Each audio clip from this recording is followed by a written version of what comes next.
Hello everyone, welcome back to it's your turn. मैं सुनिधि मिश्रा अपने सभी साथियों के लिए लेकर आई हूँ स्वतंत्रता आंदोलन से संबंधित आंदोलन एवं वर्ष पर आधारित वीडियो का यह दूसरा भाग। इस वीडियो के पहले भाग में हमने कुछ प्रश्नों को देखा था और उससे संबंधित तथ्यों के बारे में बात की थी। अगर आपने वह वीडियो नहीं देखा है और भारतीय स्वतंत्रता आंदोलन से संबंधित कुछ महत्वपूर्ण जानकारियाँ और उन आंदोलनों से संबंधित वर्षों के बारे में जानना चाहते हैं तो आप हमारी प्लेलिस्ट में जाकर वो वीडियो अवश्य देख सकते हैं। उसी वीडियो का यह दूसरा भाग आज मैं लेकर आई हूँ जिसके बारे में हम बात करेंगे आज के वीडियो में। शुरू करते हैं आज का वीडियो। तो आज के वीडियो का पहला तथ्य हमसे पूछ रहा है तृतीय गोलमेज सम्मेलन के बारे में। तृतीय गोलमेज सम्मेलन इससे पहले कि दो गोलमेज सम्मेलन के बारे में हम इस वीडियो के पहले भाग में बात कर चुके हैं। अभी तृतीय गोलमेज सम्मेलन कब हुआ था? 1932 ईस्वी में। 1932 ईस्वी में तृतीय गोलमेज सम्मेलन हुआ। डेट आपको दे रखी है 17 नवंबर से 24 दिसंबर तक। 17 नवंबर से 24 दिसंबर 1932 तक तृतीय गोलमेज सम्मेलन की अवधि रही थी। तृतीय गोलमेज सम्मेलन 17 नवंबर से 24 दिसंबर 1932 ईस्वी। सन आपको याद रखना बहुत आवश्यक है। नेक्स्ट है कांग्रेस सोशलिस्ट पार्टी का गठन। कांग्रेस सोशलिस्ट पार्टी का गठन कब हुआ? तो यह हुआ था मई 1934 ईस्वी में। कांग्रेस सोशलिस्ट पार्टी का गठन कब हुआ? मई 1934 ईस्वी। फॉरवर्ड ब्लॉक का गठन कब हुआ? फॉरवर्ड ब्लॉक का गठन हुआ 1 मई 1939 को। 1 मई नहीं, सॉरी, यहाँ पर 3 मई है। 3 मई 1939 को। थोड़ा सा मिसप्रिंट है। देखिए डेट्स में एक दो दिन का आगे पीछे, चूंकि यह हिस्ट्री है तो एक दो दिन का आगे पीछे का हो सकता है। कंटेंट में आपको किसी बुक में 1 मई दिख जाए, किसी बुक में 3 मई दिख जाए, तो इसके लिए परेशान होने की ज़रूरत नहीं है। आपको ईयर याद रखना ज़्यादा ज़रूरी है। 1939 ईस्वी, मई 1939 ईस्वी में फॉरवर्ड ब्लॉक का गठन हुआ। किसके द्वारा फॉरवर्ड ब्लॉक का गठन किया गया था? तो सुभाष चंद्र बोस के द्वारा। सुभाष चंद्र बोस के द्वारा फॉरवर्ड ब्लॉक का गठन कब किया गया? 1939 ईस्वी में। कुछ डेट्स बहुत महत्वपूर्ण होती हैं जो आपसे डेट सहित पूछ लिया जाता है कि तिथि के साथ में बताइए, तब आपके लिए डेट्स याद रखना बहुत महत्वपूर्ण हो जाता है। अगर एक भी दिन आप आगे पीछे करते हैं तो वो आपका गलत ऑप्शन मार्क हो सकता है। लेकिन ऐसे क्वेश्चंस को हम बार बार रिपीट करेंगे उनकी डेट के साथ में। और जिन डेट्स में कोई कन्फ्यूजन होता है, जिन डेट्स का कोई आपको कन्फर्म प्रूफ नहीं है कि कौन सी डेट को कौन सी चीज़ हुई थी, तो उसके लिए आप एक दो दिन का आगे पीछे का देख सकते हैं। मुक्ति दिवस नेक्स्ट पूछ रहा है। तो मुक्ति दिवस कब मनाया जाता है? 22 दिसंबर 1939 ईस्वी को मुक्ति दिवस की घोषणा की गई थी। मुक्ति दिवस की घोषणा 1939 ईस्वी के 22 दिसंबर दिन को की गई थी। किसके द्वारा की गई थी? तो यह की गई थी मुस्लिम लीग के द्वारा। मुस्लिम लीग के द्वारा मुक्ति दिवस की घोषणा कब की गई थी? 22 दिसंबर 1939 ईस्वी को। बहुत इंपॉर्टेंट है, किसके द्वारा की गई थी और कब की गई थी। तो 22 दिसंबर 1939, क्योंकि चूंकि ये दिवस के बारे में पूछ रहा है तो अब आपको यहाँ डेट याद रखना ज़रूरी है। 22 दिसंबर 1939 ईस्वी को मुस्लिम लीग के द्वारा मुक्ति दिवस की घोषणा की गई थी। पाकिस्तान की मांग। पाकिस्तान की मांग कब की गई? तो 24 मार्च 1940 को मुस्लिम लीग के द्वारा ही मुस्लिम लीग के लाहौर अधिवेशन में अलग राज्य की मांग की गई मुसलमानों के लिए, जिसमें कि पाकिस्तान शब्द का प्रयोग उस समय नहीं किया गया था। पाकिस्तान शब्द का प्रयोग नहीं किया गया था, परंतु एक अलग राज्य, मुस्लिमों के लिए एक अलग राज्य की मांग की गई थी 1940 ईस्वी में मुस्लिम लीग के द्वारा। तो ये आपको याद रखना है। मुस्लिम लीग के लाहौर सेशन में 1940 ईस्वी में पाकिस्तान, या फिर हम कहें कि मुस्लिमों के लिए एक अलग राज्य की मांग की गई थी। नेक्स्ट क्वेश्चन है अगस्त प्रस्ताव कब आया? अगस्त प्रस्ताव, तो डेट आपको दे रखी है 8 अगस्त 1940। 8 अगस्त 1940 डेट के साथ आपको याद रखना है। अगस्त प्रस्ताव 8 अगस्त 1940 को ये आया। किसके द्वारा दिया गया था? लॉर्ड लिनलिथ को। लॉर्ड लिनलिथ को अगस्त प्रस्ताव में अगर आपसे पूछा जाता है तो लॉर्ड लिनलिथ को नाम आएगा। अगस्त प्रस्ताव 8 अगस्त 1940 को। नेक्स्ट हम देखते हैं क्रिप्स मिशन का प्रस्ताव कब आया? क्रिप्स मिशन भारत कब आया? इस तरह से भी आपको पूछ लिया जाता है। या फिर क्रिप्स मिशन का प्रस्ताव भारत कब आया? तो ये आया था मार्च 1942 ईस्वी में। 22 मार्च 1942 ईस्वी को क्रिप्स मिशन भारत आया।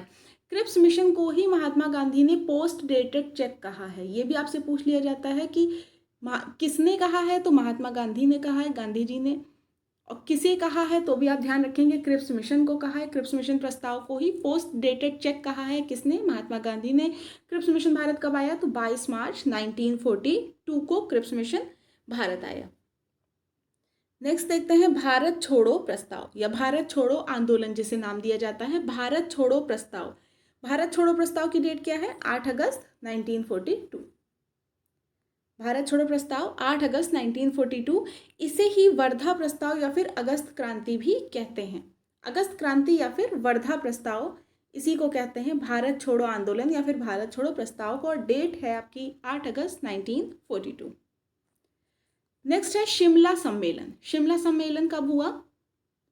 तो शिमला सम्मेलन हुआ 25 जून 1945। 25 जून 1945 को शिमला सम्मेलन। शिमला सम्मेलन में 21 नेताओं ने भाग लिया। अगर आपसे पूछ लिया जाता है कितने नेताओं ने शिमला सम्मेलन में भागीदारी की थी, तो वे 21 थे। 21 नेताओं ने शिमला सम्मेलन में भागीदारी की। किस दिन हुआ था शिमला सम्मेलन? 25 जून 1945 शिमला सम्मेलन की तिथि याद रखिए। 25 जून 1945 शिमला सम्मेलन। नेक्स्ट है नौसेना का विद्रोह। नौसेना का विद्रोह कब हुआ? नौसेना विद्रोह की तिथि है 19 फरवरी 1946। नौसेना विद्रोह 19 फरवरी 1946। इसे ही शाही नौसेना विद्रोह भी कहते हैं या फिर नौसेना विद्रोह। 19 फरवरी, 20 फरवरी ऐसी कुछ डेट आपको दी जाएगी, तो ये 20 फरवरी, 19 फरवरी या फरवरी 1946 भी अगर आप याद रखते हैं तो भी आपके लिए काफ़ी है। नौसेना का विद्रोह, शाही नौसेना विद्रोह। नेक्स्ट है प्रधानमंत्री इटली की घोषणा। प्रधानमंत्री इटली की घोषणा कब की गई? प्रधानमंत्री इटली के द्वारा की गई घोषणा कब की गई थी? 15 मार्च 1946।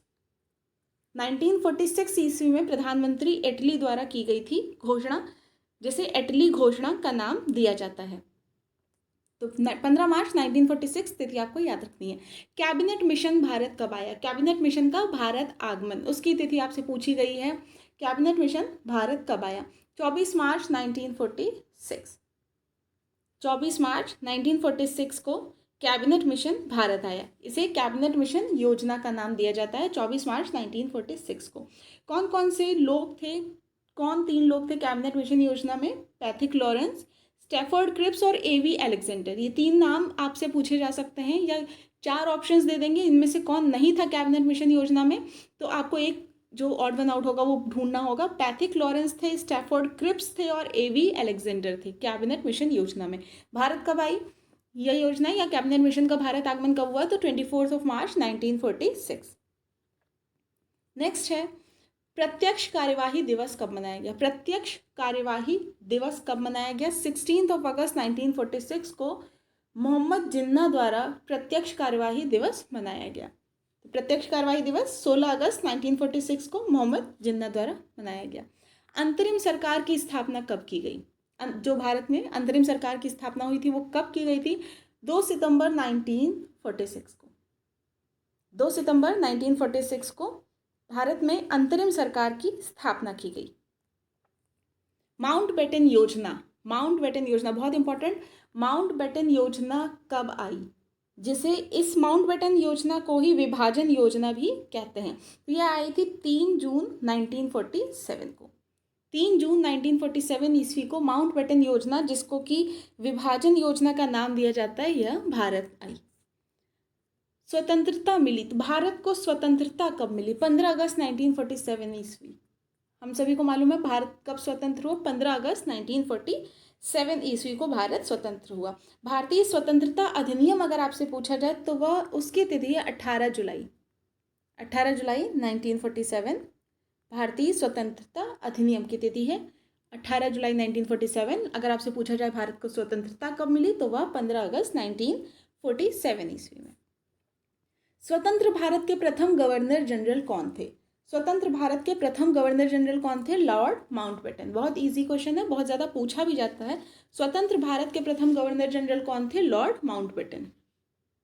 स्वतंत्र भारत के प्रथम governor general Lord Mountbatten. Next है भारत के प्रथम वायसरॉय कौन थे? भारत के प्रथम वायसरॉय थे लॉर्ड कैनिंग। भारत के प्रथम वायसरॉय लॉर्ड कैनिंग। अगर पूछा जाए भारत के अंतिम वायसरॉय कौन थे, तो भारत के अंतिम वायसरॉय थे लॉर्ड माउंटबेटन। भारत के अंतिम वायसरॉय लॉर्ड माउंटबेटन। अंतिम ओस्लर लॉर्ड माउंटबेटन, और भारत के प्रथम गवर्नर जनरल वो भी लॉर्ड माउंटबेटन, स्वतंत्र भारत के प्रथम गवर्नर जनरल।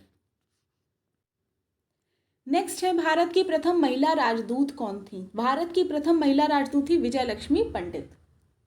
भारत की प्रथम महिला राजदूत कौन थी? विजय लक्ष्मी पंडित। भारत के प्रथम परमाणु रिएक्टर का क्या नाम है? अप्सरा। भारत के प्रथम परमाणु रिएक्टर का नाम क्या है? अप्सरा।